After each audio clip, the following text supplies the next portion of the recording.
আসসালামু আলাইকুম, শুভ দুপুর। কেমন আছেন সবাই? আশা করি ভালো আছেন। আমি আলহামদুলিল্লাহ ভালো আছি। বললাম আমার মা অনেক অসুস্থ, বৃদ্ধ মানুষ।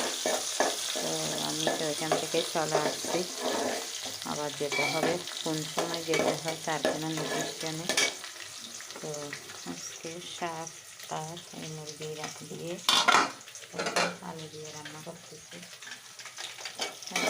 পেঁয়াজ বেরেস্তা কাটতেছি একটু, আর এখানে সব পেঁয়াজ মশলা করে নিলাম। তো সবাই দোয়া করবেন আমার আম্মুর জন্য। আমার আম্মুটা যাতে আল্লাহ ইমান সালামতে হয়তো সুস্থ করুক, না হয় ইমান সালামতে মৃত্যুবরণ করতে পারে। অনেক বৃদ্ধ হয়ে গেছে, আল্লাহ এতদিন বাঁচায় রাখছে। আগের যুগের মানুষ যেগুলো আর কি। ওইখানে সব মশলা পেঁয়াজ সব উপকরণ এখানে দিয়ে দিচ্ছি। কারণ আমি এক হাতে মোবাইল ধরে আরেক হাতে ভিডিও করি, এগুলো একটু কষাইয়ে নিই। মাংসের মশলা দিলাম, মুরগির মাংসে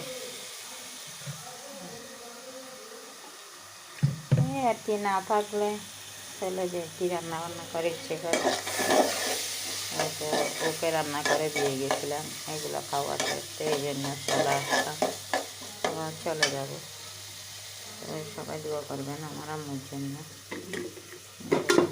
টমেটো কুচি দিব, একেবারে কষিয়ে নিতে হবে।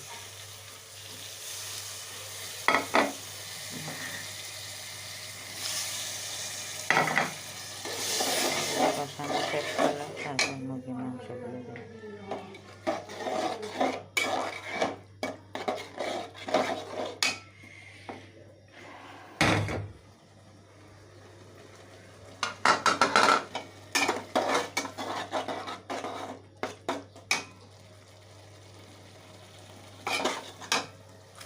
তেজপাতা দিয়ে দিচ্ছি, আর লং, এলাচি, আদা, রসুন সবগুলো একসাথে দিয়ে দিচ্ছি। তো কীভাবে রান্না করেন সেটা তো জানি না, যে আমি এভাবে মুরগি রান্না করি। বড় মুরগি, এটা আমাদের বাড়ি থেকে দিয়েছিল, 3.5 কেজি এলাম আর কি। অর্ধেক রান্না করছিলাম আর অর্ধেক রেখে দিচ্ছি।